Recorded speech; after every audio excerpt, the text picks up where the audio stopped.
Bonjour et bienvenue à tous pour ce numéro spécial de la Prof par 3. Je me trouve actuellement au Palais Bourbon à Paris. C'est ici que la reine de l'IEP, association de Sciences Po Lille, organise une séance exceptionnelle de l'Assemblée nationale des étudiants. Pour cette première en France, Sciences Po Lille TV a voulu participer à l'événement. L'Assemblée nationale des étudiants en 24 heures, c'est maintenant.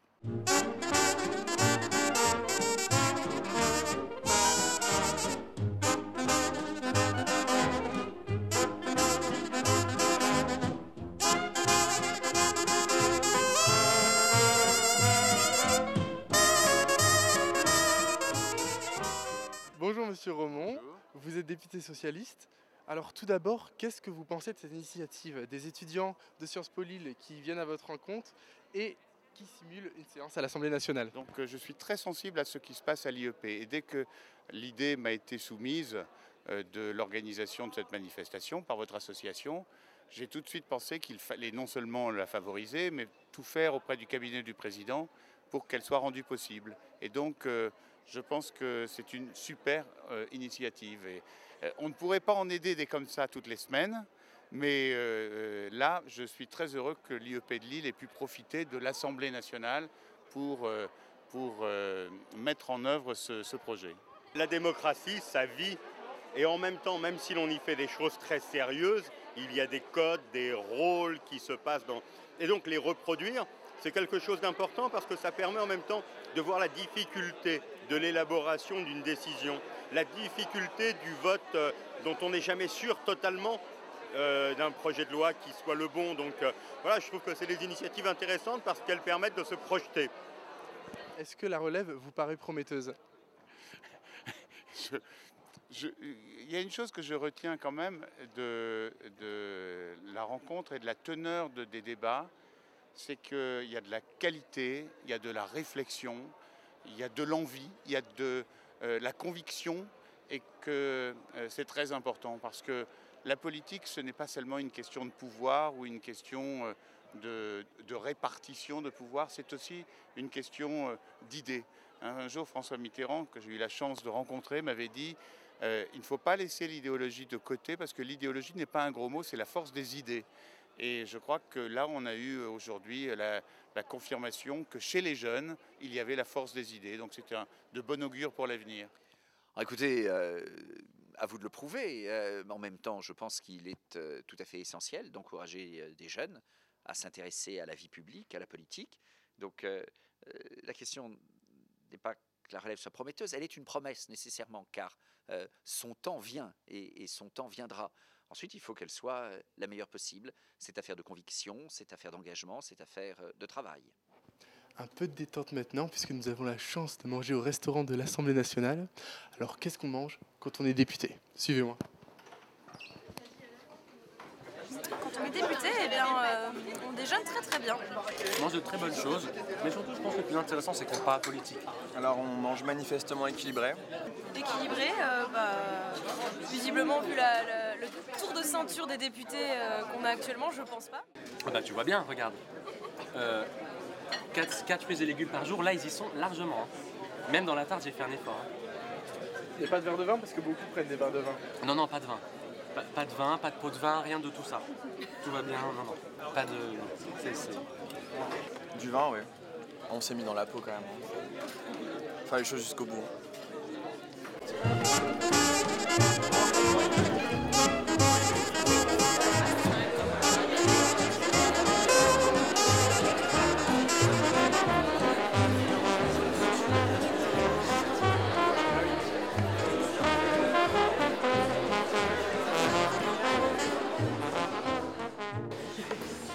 Bonjour à tous.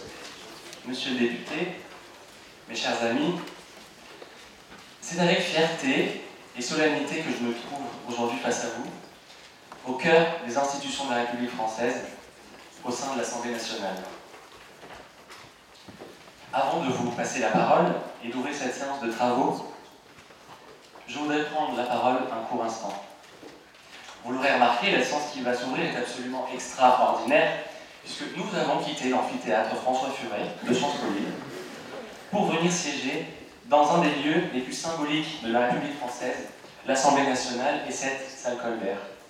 Mes chers collègues, représentez avec honneur et dignité les étudiants, faites vivre la démocratie et faites battre encore plus fort le cœur de notre République. Merci. Réhabiliter l'honneur de la politique. En vous souhaitant la bienvenue ici à l'Assemblée nationale, je vais vous laisser débattre sereinement, mais avec conviction, malgré le président, et je vous souhaite la bienvenue et sans doute à bientôt à l'Assemblée nationale. Merci. Vous savez que c'est très rare qu'on entende autant d'applaudissements dans cette salle. Monsieur le Président, chers collègues, la révolution fiscale. Jusqu'ici, tout va bien. Qui, ici, oserait remettre en cause cette impérieuse nécessité qui saisit aujourd'hui notre pays? Monsieur le Président, Mesdames et Messieurs les députés, quelle confusion, mes chers collègues. Voici les premiers mots qui nous sont venus à l'esprit à la lecture de ce projet de loi. Sans délatérer les heures sur le manque de cohérence et l'absence apparente d'unité du groupe centriste, j'aimerais vous exprimer notre profond désarroi. En effet, on nous promettait une révolution et les baïonnettes dorment notre heure. Ce qui guide notre groupe aujourd'hui, c'est un sentiment que chacun, ici présent et ailleurs, ressent au-delà de son instruction, de sa classe sociale, de sa tendance politique, un sentiment de décence commune.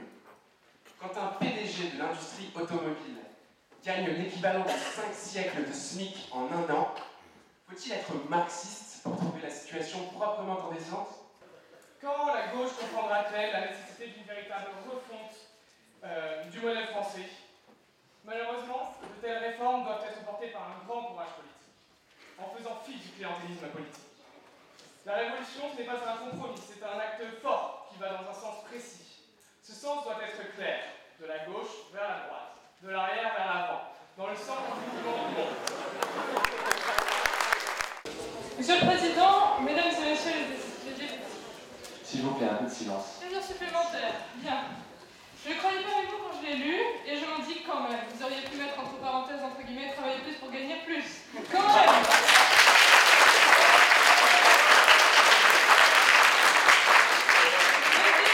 Petite nostalgie de l'ère Sarkozy, ça vous fait peut-être du bien, pas nous. En 2009, nous avons 11% de chômage, vous osez redonner une telle mesure.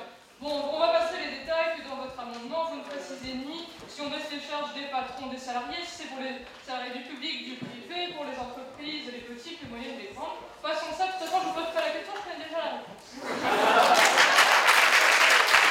Sur cette mesure, les idéologues, c'est vous. Sur cette mesure, ceux qui creusent le budget, c'est vous. Sur cette mesure, ceux qui creusent le déficit, c'est vous. Et sur cette mesure, ceux qui favorisent le chômage, c'est vous. Lundi, j'ai écouté le discours d'un homme sensé, dont vous devriez d'abord vous inspirer, qui souhaitait réduire l'impôt sur les entreprises et sur les salariés. Au début, je n'avais pas reconnu cet homme, mais le drapeau tricolore me mit la puce à l'oreille. Je me précipite sur mon ordinateur. Stupeur, c'était François Hollande. Je l'avais quitté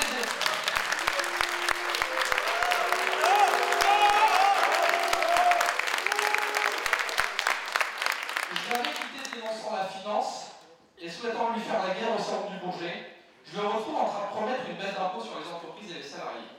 Lui aussi avait retrouvé le chemin de la raison, ou du moins de la social-démocratie, affirmant à juste titre que la plus grande injustice sociale est le chômage.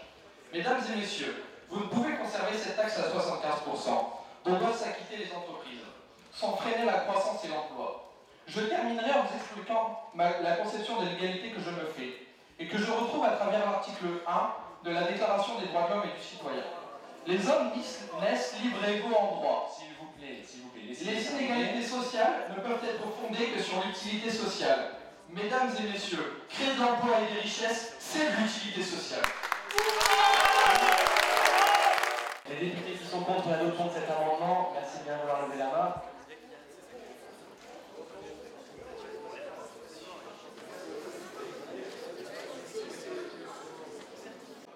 Alors Alors bonjour Pierre Mathieu, une toute petite question. Vous assistez aujourd'hui à la première séance à l'Assemblée nationale organisée par vos élèves. Vous avez soutenu ce projet. Alors aujourd'hui, quel est votre sentiment ? Je suis venu qu'à la fin, donc j'ai l'impression que ça s'est très bien passé. Et je pense que ça va donner des idées à des élèves qui avaient déjà des idées de venir travailler ici plus tard, soit comme élus, soit comme collaborateurs d'élus, soit comme fonctionnaires. Donc c'est bien de découvrir l'Assemblée nationale et de le faire pas simplement en visitant, mais en y travaillant un petit peu. Donc c'est plutôt... puis visiblement ça se passe bien, tout le monde est bien habillé, donc c'est très bien. Merci. S'il vous plaît, ce n'est peut-être pas dans vos livres de Piketty, mais renseignez-vous. Je vous en supplie. Monsieur le député Duval, j'apprécie votre verve, mais s'il vous plaît, quand vous nous dites qu'on ne supprime pas le compte pénibilité, on le rend intelligent. Nous ne voulons pas tuer les travailleurs à la tâche, mais nous voulons éviter une robotisation des tâches. Car en effet, énormément de petites entreprises préfèrent investir dans des machines plutôt que de payer ce compte pénibilité qui les épouille. J'en suis bien désolée, je sais que l'État voleur c'est votre truc, mais quand même. S'il vous plaît. Je tenais tout de même à rappeler que le compte pénibilité n'est pas à la charge des entreprises, au passage.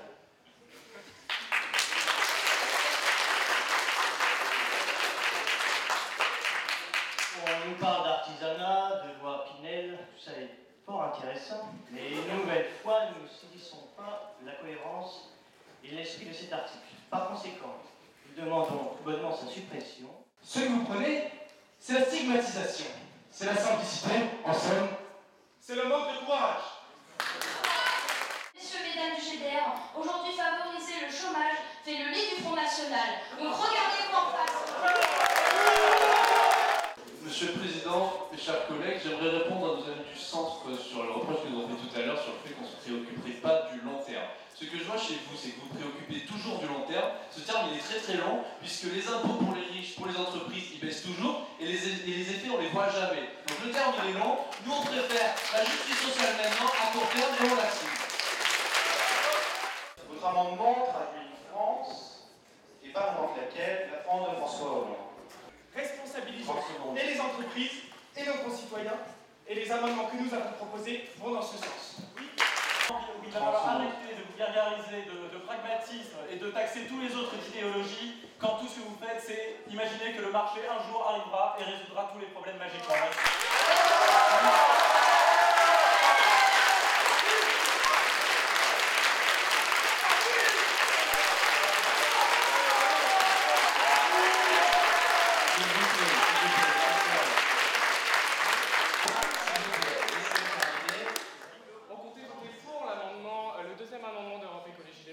Nous sommes abstenus puisque manifestement vous nous avez fait un procès d'intention.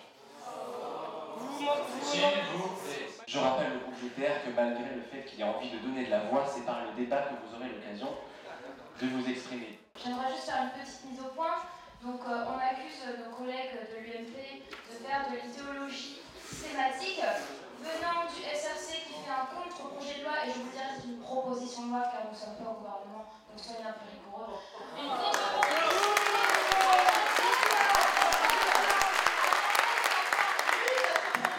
de loi et de la part du Front de gauche ou du GDR, on ne sait pas, qui dans son amendement, le Front de gauche propose, tels des moines copieurs avec la finesse de peintre en bâtiment.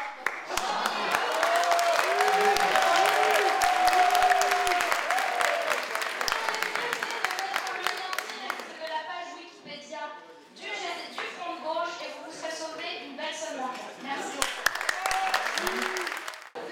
Bien. 58 députés contre l'adoption, 68 pour l'adoption. Le texte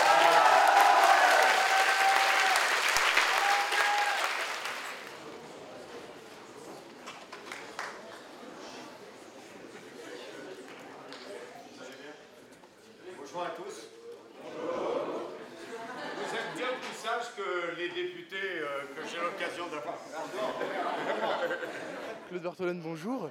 Vous êtes membre du Parti Socialiste et président de l'Assemblée nationale depuis 2012. Je voulais d'abord savoir comment en êtes-vous arrivé là. Est-ce que vous savez depuis toujours que vous voulez faire la politique et devenir président de l'Assemblée nationale? Pas du tout. Jamais je n'aurais pu imaginer même un jour être élu. Je raconte tout le temps cette histoire. Moi, je suis enfant d'une famille modeste Et à un moment donné, j'ai voulu rendre à la ville qui m'avait accueilli lorsque nous sommes rentrés de Tunisie avec mes parents ce qu'elle m'avait apporté. Et donc je me suis intéressé à une association culturelle. J'ai fait subir à une grande partie de la ville tout Bertolt Brecht. Et puis à un moment donné, j'ai décidé de coller des affiches pour un candidat à l'élection présidentielle, en l'occurrence François Mitterrand. Et puis après, voilà, c'est d'une responsabilité à une autre. La première fois où on m'a présenté à une élection, c'était parce qu'il n'y avait aucune chance d'être élu. Et j'ai été élu et le reste a suivi. Merci. Aujourd'hui, nous sommes ici pour une simulation de séance à l'Assemblée nationale. Et je voulais donc savoir ce que vous pensez d'une telle initiative. C'est une bonne chose parce que la démocratie, ça s'entretient et ça s'apprend. Et venir à l'Assemblée nationale pour l'ensemble des étudiants de l'IEP qui ont participé à cette initiative de la Reine, c'est important pour y compris s'habituer au lieu. L'on a tout le temps, lorsqu'on regarde l'hémicycle, les locaux de l'Assemblée nationale par la télévision, l'on a l'impression d'un monde à part, irréel. Et réussir par cette journée à rendre réel à la fois les locaux et la possibilité d'y parler, c'est à la fois une découverte démocratique et puis j'espère que cela sera aussi un terreau qui permettra à quelques-uns des étudiants qui sont venus aujourd'hui de s'intéresser encore plus à la fois aux différents métiers d'administrateurs, différents métiers de l'Assemblée et pourquoi pas un jour de pouvoir avoir un ou une députée. Merci beaucoup Claude Bartolone.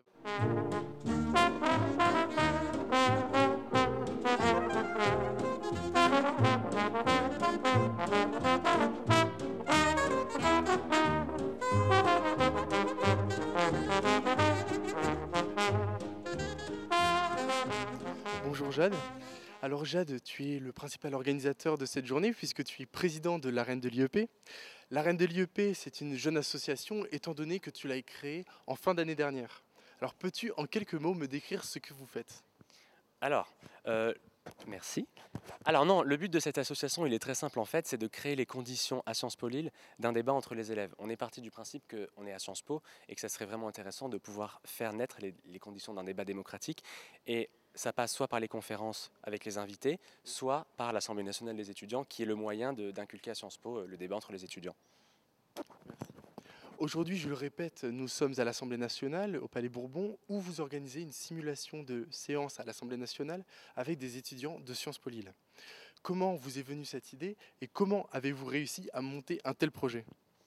Alors en fait, l'idée est simple, c'est justement de créer ces conditions du débat et on est parti du modèle des simulations de l'ONU, donc le Moon, et on s'est dit c'est intéressant pour les étudiants de découvrir comment fonctionne la République, quel est le quotidien d'un député français et d'un élu de la République. Et donc finalement, on a travaillé avec le cabinet de l'Assemblée nationale, de la présidence de l'Assemblée nationale, et c'est suite à une rencontre que le projet est né et que finalement aujourd'hui on a la chance d'être ici. Merci. Lors de cette simulation, tu es président de l'Assemblée nationale. Est-ce que c'est ton objectif pour l'avenir ? Non, pas du tout. Alors moi, mon objectif, c'est de participer à la vie du pays. Alors pas de langue de bois, bien évidemment. C'est uniquement que je pense que l'engagement, c'est quelque chose qui est ultra important, notamment chez les jeunes. On parle beaucoup des jeunes, mais c'est aussi important de montrer que les jeunes peuvent s'engager et qu'ils ont un mot à dire aussi, puisqu'on en parle beaucoup comme les jeunes qui sont dans la rue, qui font du sport, tout ça, mais les jeunes peuvent aussi participer à la politique. Ainsi s'achève cette journée à l'Assemblée nationale. Merci à la Reine de l'IEP. À très bientôt. Un mot pour qualifier cette journée ? Exaltante. Passionnant. Oufissime. Inoubliable. Très drôle. Enrichissante et très productive pour la cohésion du groupe et pour la découverte de la vie politique. Génial, fantastique. Dynamique, originale. Splendide. Extraordinaire. Génial. Inoubliable.